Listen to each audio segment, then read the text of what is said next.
नमस्कार विद्यार्थियों, मेरा नाम आकाश राघव है। आपका स्वागत है हमारे YouTube चैनल डॉक्टर देवेंद्र पाल शास्त्री विद्या मंदिर में।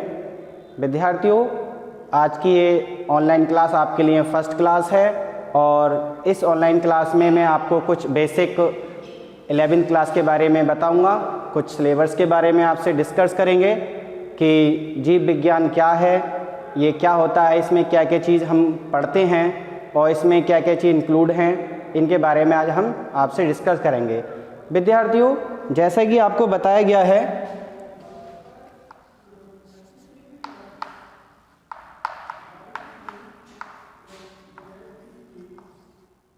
बायोलॉजी।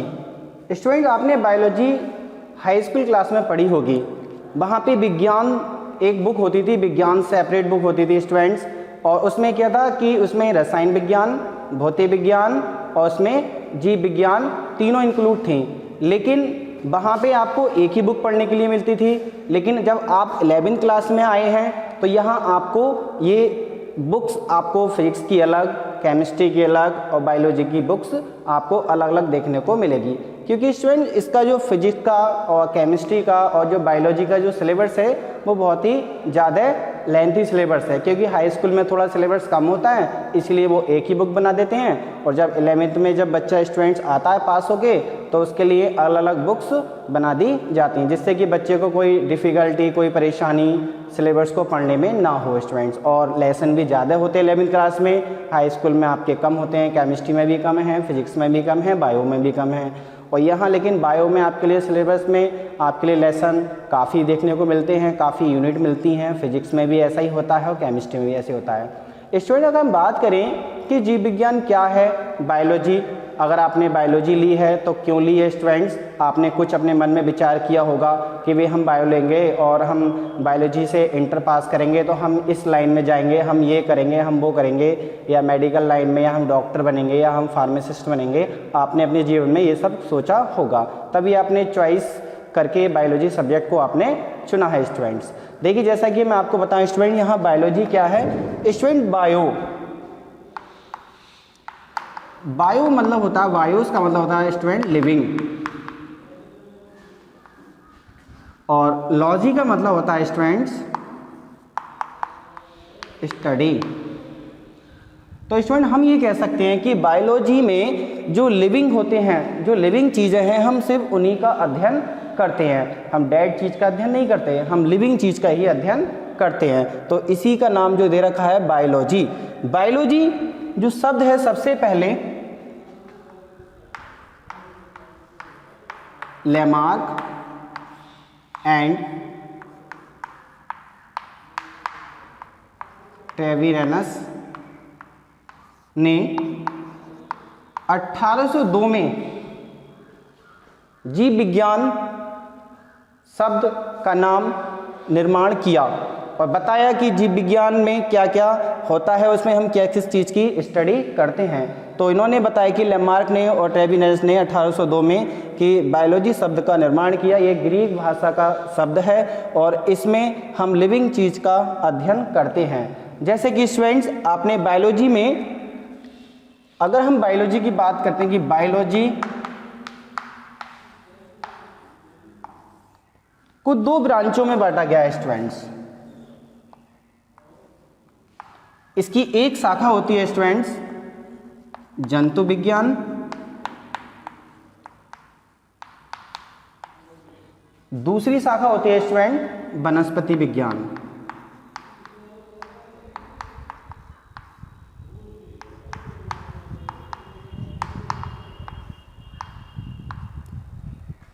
और एक इसकी शाखा और होती है माइक्रोबायोलॉजी,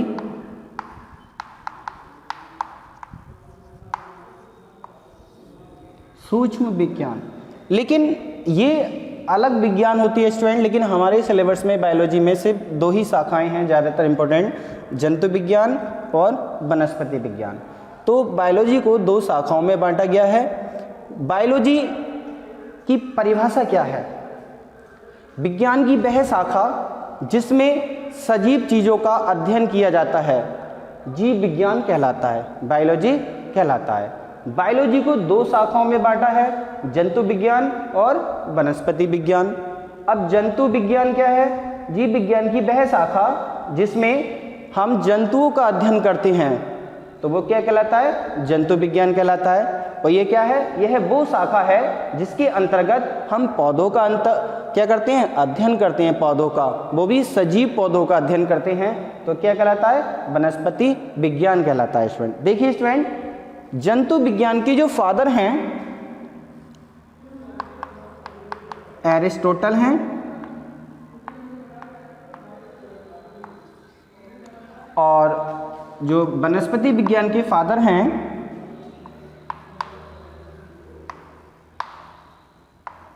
थियोफेस्टस हैं। कौन है स्टूडेंट? थियोफेस्टस। तो स्टूडेंट जैसे कि जीव विज्ञान में बताया गया है कि जीव विज्ञान की दो शाखाएं होती हैं, जंतु विज्ञान और वनस्पति विज्ञान। स्टूडेंट हमारी बायोलॉजी में इतने सारे एनिमल्स हैं, इतने सारे प्लांट हैं, समथिंग मैं मानता हूँ कि जीव विज्ञान में जंतु विज्ञान जो जंतु हैं टोटल कम से कम 13 से 15 लाख समथिंग जानवर हैं जो इसमें हमारे पूरे संसार में हैं, और प्लांट की जाति कम से कम 5 लाख हैं। तो हम ये कह सकते हैं कि भाई इतने सारे लाखों में जंतु हैं, जीव हैं और इतने सारे प्लांट हैं, क्या हम इनका अध्ययन एक साथ कर सकते हैं? नहीं स्टूडेंट, हम इनका एक साथ अध्ययन नहीं कर सकते। तो इनका अध्ययन करने के लिए लिनियस नाम के एक वैज्ञानिक थे, उन्होंने क्या करा कि उन्होंने पौधों को सिस्टमेटिक ऑर्डर में family, class, order, genus, species, इनके ऑर्डर में, तो इनके लक्षणों के आधार पे इनको वर्गों में बांट दिया, क्लास में बांट दिया, ऑर्डर में बांट दिया, जीनस में बांट दिया और इनकी स्पीसीज भी बना दी। तो इस प्रकार से इनको क्लास में बांट दिया गया जिससे कि हम इनको पढ़ सकते हैं, आसानी से इनका अध्ययन कर सकते हैं।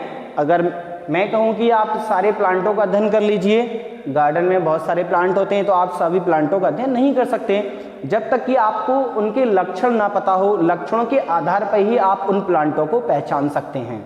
ऐसे ही एनिमल्स होते हैं स्टूडेंट्स, एनिमल्स को भी क्या करा है? फाइलम में इंक्लूड किया गया, अलग अलग फाइलम में रखा गया है लक्षणों के आधार पे, बॉडी के आधार पे, और कुछ समथिंग और लक्षण हैं जिनके आधार पे जंतुओं को फाइलम में रखा गया है, जिनको हम सरल तरीके से अध्ययन कर सकते हैं। क्योंकि ऐसे तो संसार में फिशेज हैं, इंसेक्ट हैं, वर्ड हैं और एनिमल्स हैं, 4 लेग्स के, 2 लेग्स के हैं, तो इनका अध्ययन करना बहुत ही कठिन हो जाएगा स्टूडेंट। तो इसीलिए वैज्ञानिकों ने क्या काम किया? जंतु विज्ञान में फाइलम बना दिए, protozoa, porifera, echinodermata, arthropoda, coelenterata, cnidaria, इस प्रकार के प्लेटीहेल्मिन्थेस, इस प्रकार के कुछ फाइलम बना दिए। उन फाइलम में एनिमल्स को क्या कर दिया? अलग अलग रख दिया, जिससे कि बच्चों को पढ़ने में आसानी हो जाए और एनिमल्स के बारे में समझने में आसानी हो जाए और टीचर भी आसानी से पढ़ा सकें। क्योंकि अगर ये फाइलम नहीं बने होते स्टूडेंट तो टीचर को भी दिक्कत आती पढ़ाने में। इसीलिए जंतु विज्ञान में और वनस्पति विज्ञान में फाइलम और इसमें फैमिली, पौधों में फैमिली होती है स्टूडेंट्स, और जंतु विज्ञान में फाइलम होते हैं। तो इनका फाइलम बनाया और फैमिली बनाई जिनको इनके अंतर्गत रख दिया। स्टूडेंट एक जो माइक्रोबायोलॉजी एक शाखा होती है जीव विज्ञान की भी, माइक्रो का मतलब होता है सूक्ष्म और बायोलॉजी मतलब लिविंग। तो जो सूक्ष्म होते हैं उनका अध्ययन किया जाता है। जैसे अब सूक्ष्म कौन से हैं? जैसे आपके बैक्टीरिया, वायरस, ये सब क्या आते हैं? माइक्रोबायोलॉजी में आते हैं स्टूडेंट। तो इनका अध्ययन जो हम करते हैं वो एक जीव विज्ञान की अलग शाखा है, उसके अंतर्गत करते हैं माइक्रोबायोलॉजी। तो ये एक अलग शाखा है स्टूडेंट, लेकिन हमारे 11th में ये 2 शाखाएं हैं, जंतु विज्ञान और वनस्पति विज्ञान, जिसके बारे में मैंने आपको बताया है। तो आपको पता चल गया होगा स्टूडेंट कि बायोलॉजी एक ग्रीक भाषा का शब्द है और बायो का मतलब होता है लिविंग और लॉजी का मतलब होता है स्टडी।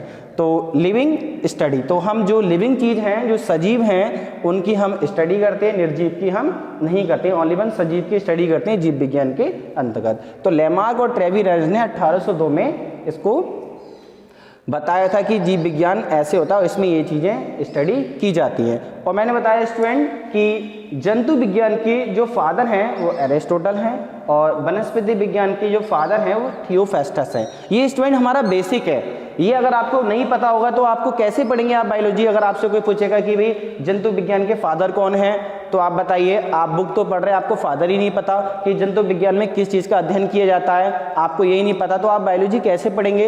इसीलिए ये आपकी पहली स्टेप, ये पहली सीढ़ी है आपकी 11वीं क्लास की। तो इसीलिए जंतु विज्ञान के तो फादर हैं एरिस्टोटल और वनस्पति विज्ञान के आपके फादर हैं थियोफेस्टस। तो मैंने आपको जीव विज्ञान की परिभाषा बायोलॉजी की बताई स्टूडेंट, क्योंकि आप जितने भी स्टूडेंट्स ने बायोलॉजी ली है, आपको सभी स्टूडेंट्स को बायोलॉजी की परिभाषा याद होना अनिवार्य है। क्योंकि कुछ ऐसे स्टूडेंट्स होते हैं बायोलॉजी से इंटर भी कर लेते हैं, उन्हें जंतु विज्ञान की, वनस्पति विज्ञान की, बायोलॉजी की उन्हें परिभाषा ही पता नहीं होती है, तो फिर ऐसे भी पढ़ने से भी क्या फ़ायदा। इसीलिए एक बार मैं रिपीट और करता हूँ, बायोलॉजी की जो परिभाषा है, जीव विज्ञान की वह शाखा जिसके अंतर्गत सजीव चीज़ों का अध्ययन किया जाता है, या जैसे सजीव में जंतु और पौधे दोनों आ जाते हैं, जंतु और पौधों का अध्ययन किया जाता है, बायोलॉजी कहलाता है, जीव विज्ञान कहलाता है। अगर हम जंतु विज्ञान की अगर बात करें कि जंतु विज्ञान की क्या परिभाषा है, यह वो शाखा है जिसके अंतर्गत जंतुओं का अध्ययन किया जाता है, जंतु विज्ञान कहलाता है।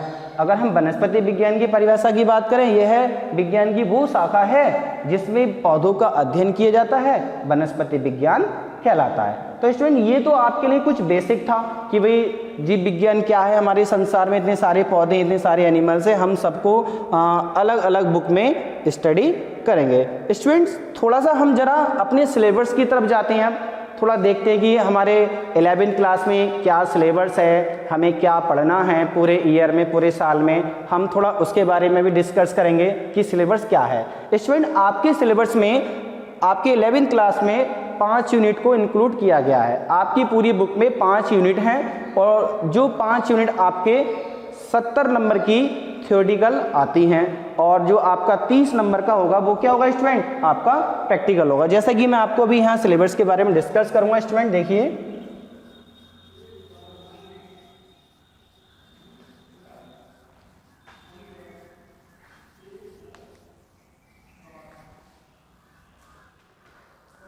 जैसे कि स्टूडेंट मैंने आपको बताया कि आपका जो एग्ज़ाम है 11वीं क्लास का, उसमें स्टूडेंट कितने नंबर का पेपर होता है? 70 मार्क्स का होता है।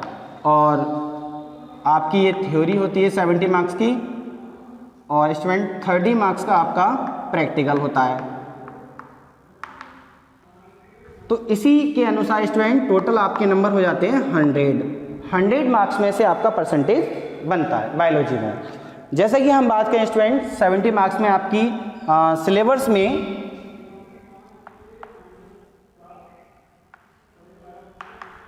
टोटल 5 यूनिट है। कितनी यूनिट है स्टूडेंट? टोटल 5 यूनिट है।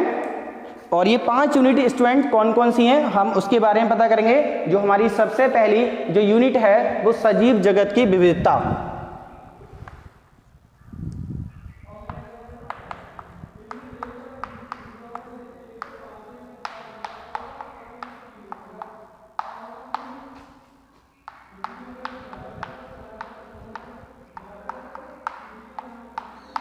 सजीव जगत की विविधता, हम इसमें सजीव जगत के बारे में पढ़ेंगे, जितनी भी चीज़ें होती हैं सजीव उनके बारे में पढ़ेंगे कि सजीव क्या होती है स्टूडेंट। तो पहली यूनिट आपकी सजीव है, इसके अंतर्गत लेसन आते हैं, इसमें 4 लेसन आते हैं आपके, कि 4 लेसन आपके कौन कौन से हैं हम उनके बारे में भी डिस्कस करेंगे। जैसे सबसे पहला जो लेसन है इसमें सजीव जगत,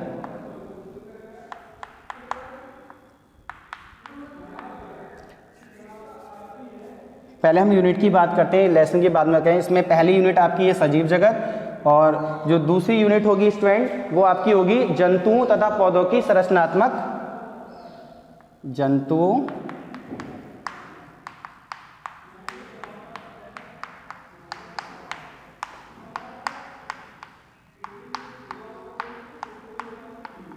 जंतुओं तथा पौधों की संरचना।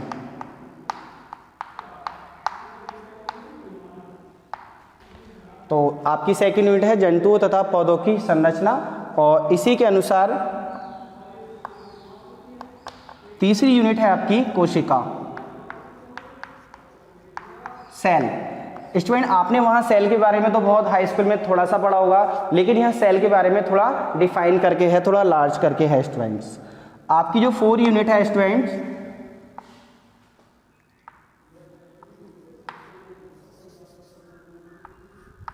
प्लांट फिजियोलॉजी,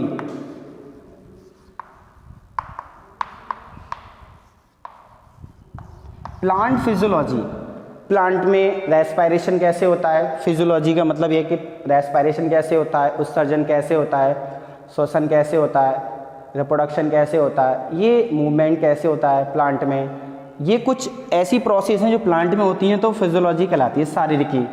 पौधों की शारीरिकी, आपकी जो 5 यूनिट है स्टूडेंट, एनिमल फिजियोलॉजी,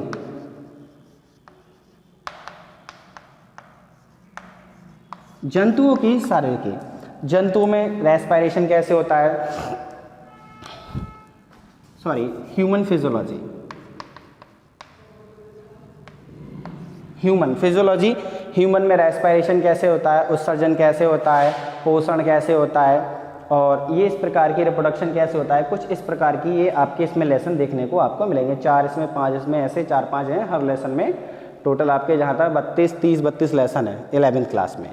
तो ये 5 यूनिट हैं स्टूडेंट्स, और ये 5 यूनिट जो हैं स्टूडेंट्स, जो पहली यूनिट है आपकी वो कितने मार्क्स की है स्टूडेंट्स,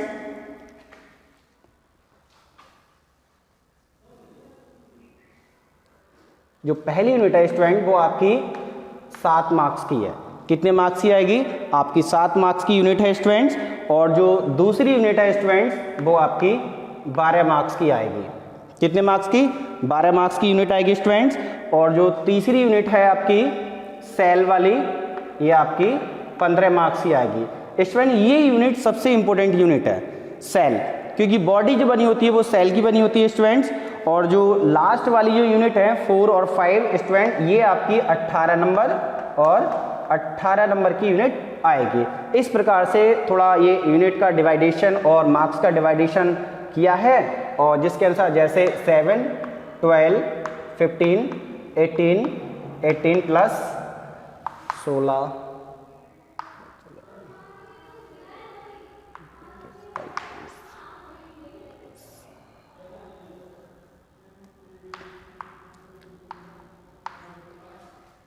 इस प्रकार से आपका ये 70 मार्क्स का पेपर डिज़ाइन किया जाता है थ्योरेटिकल, और जो आपके 30 मार्क्स होते हैं स्टूडेंट्स वो आपके प्रैक्टिकल के होते हैं। तो टोटल आपका 100 मार्क्स का पेपर होता है। तो इस प्रकार से हम इन लेसन के बारे में थोड़ा सा आपके सामने डिस्कस किया है, आपको कुछ यूनिट बताई हैं कि सजीव जगत की विविधता, जंतु तथा पौधों की संरचना, cell, plant physiology, human physiology.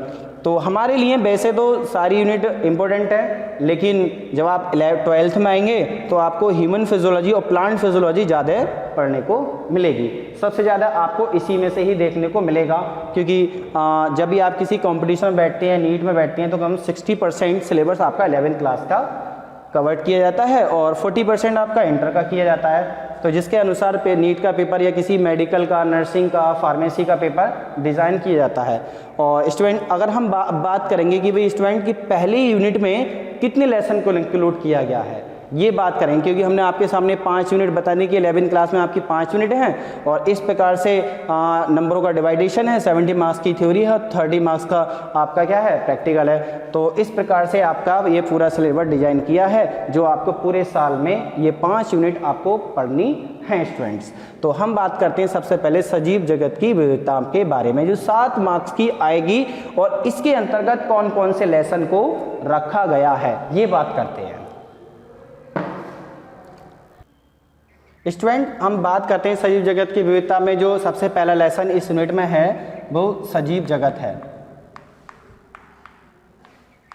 सजीव जगत सबसे पहला लेसन आपका जो आपको पढ़ने को मिलेगा, सबसे पहला लेसन। दूसरा लेसन आपका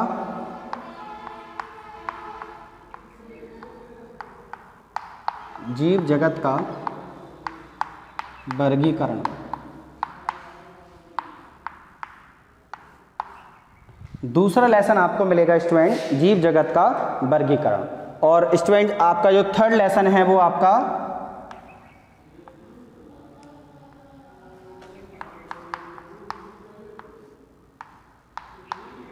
जंतु जगत, और जो आपका फोर्थ है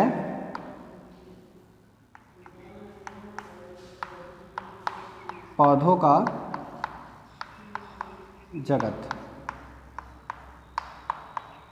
तो इस प्रकार से आपको इसमें आपको कितने मिलेंगे, आपको 4 लेसन आपको पढ़ने को मिलेंगे स्टूडेंट्स। तो जंतु जगत, जब पौधों का जगत, जंतु का जगत, तो इसीलिए आपको ये पौधों का, या हम इसको वनस्पति भी कह सकते हैं स्टूडेंट।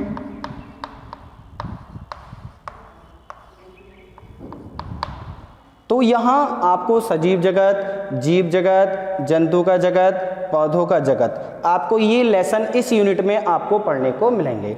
तो सबसे पहले हम जब बात करेंगे स्टूडेंट आपको, तो सबसे पहले हम सजीव जगत की विविधता जो यूनिट है, हम इसके बारे में, जो पहला लेसन है सजीव जगत, सजीव क्या चीज़ होती है, हम इसके बारे में बात करेंगे। सेकंड लेसन पे बात करेंगे फिर हम जीव जगत का वर्गीकरण, कि भाई वर्गीकरण कैसे किया है, जितने भी जीव रहते हैं इस धरती पे, संसार में, उनका वर्गीकरण कैसे किया है। फिर बात करेंगे जंतु का जगत, जंतु जगत। फिर बात करेंगे वनस्पति जगत, वनस्पति का जगत भी एक अलग होता है स्टूडेंट, अलग एक शाखा होती है, जंतु की एक अलग शाखा होती है। तो जंतु के बारे में पढ़ेंगे, पौधों के बारे में पढ़ेंगे, जीव के बारे में पढ़ेंगे। ऐसे जीव वो होते हैं जो हमें दिखाई नहीं देते हैं, बहुत माइन्यूट होते हैं, जिनको देखने के लिए माइक्रोस्कोप की जरूरत होती है, तो उनका वर्गीकरण। जंतुओं का वर्गीकरण, जंतुओं को देख सकते हैं, पौधों को भी देख सकते हैं। कुछ वनस्पति ऐसी होती है जिनको हम देख नहीं सकते, जिनको देखने के लिए क्या करना पड़ता है, और हमें माइक्रोस्कोप की जरूरत पड़ती है। और सजीव होते हैं जो लिविंग होती हैं, जिनमें सारी प्रोसेस, जितनी भी मेटाबॉलिक एक्टिविटी हैं, वाइटल एक्टिविटी चलती हैं, वो सब सजीव जगत में होती हैं। तो हम सबसे पहले जो बात करेंगे स्टूडेंट, इस यूनिट के अंतर्गत सजीव जगत की बात करते हैं।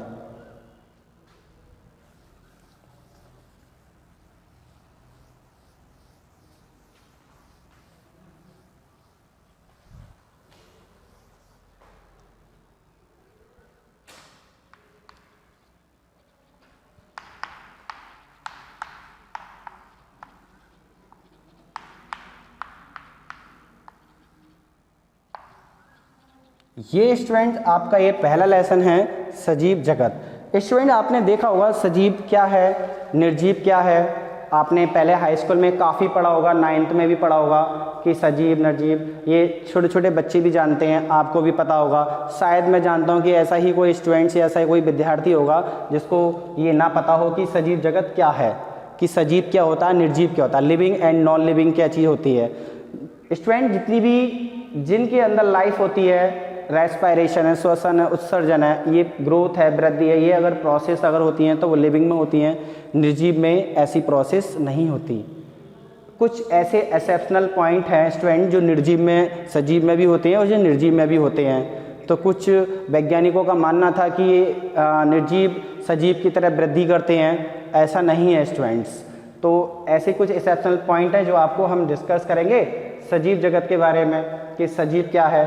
तो सजीव जो होता है स्टूडेंट, जो लिविंग होती हैं वो सेल से मिलकर बनी होती हैं, कोशिकाओं से मिलकर बनी होती हैं, और जो नॉन लिविंग होती हैं वो सेल से मिलकर नहीं बनी होती हैं। सेल्स जो होती है स्टूडेंट वो 2 प्रकार की होती है, एक कोशिकीय और बहुकोशिकीय।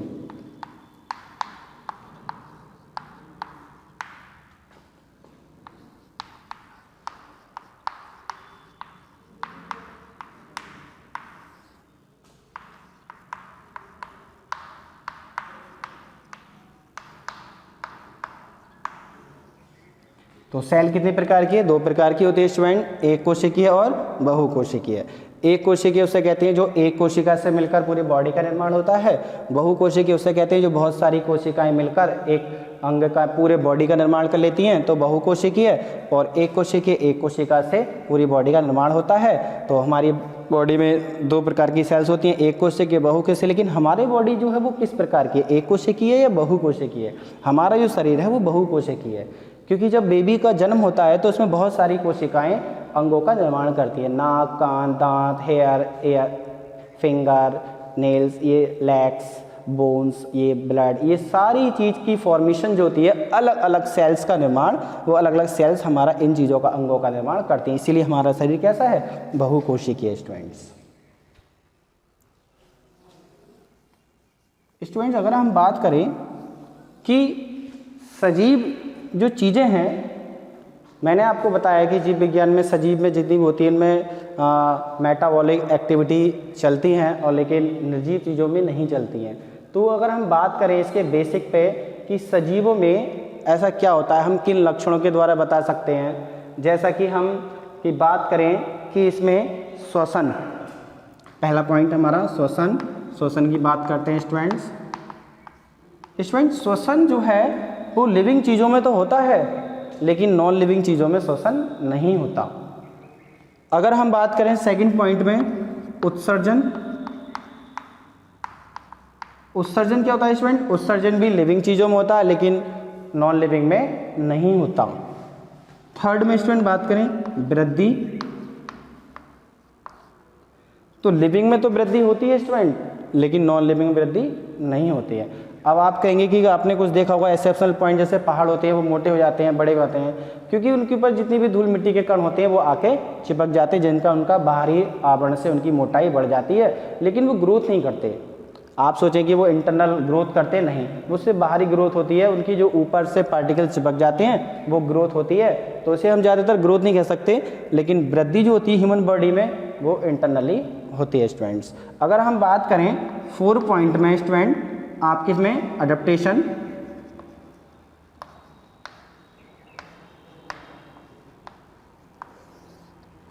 अनुकूलन, स्टूडेंट निर्जीव चीज़ों में अनुकूलन नहीं होता, सजीव चीज़ों में अनुकूलन होता है, क्योंकि स्टूडेंट मौसम के अनुसार हम अपनी बॉडी को, या एनिमल्स हैं या जितने भी इंसेक्ट हैं, सब मौसम के अनुसार क्या होता है अपने आप को अनुकूलित कर लेते हैं। समझिए कि गर्मी पड़ रही है तो हम अपने आप को गर्मी में ढाल लेते हैं, अगर जाड़े पड़ेंगे तो हम अपने आप को जाड़ों में ढाल लेंगे। तो इस प्रकार से हम अपनी बॉडी को क्या कर लेते हैं स्टूडेंट, अनुकूलित कर लेते हैं, लेकिन निर्जीव चीज़ अनुकूलित अपने आप को नहीं कर पाते हैं। तो इस प्रकार से, और इसमें पोषण,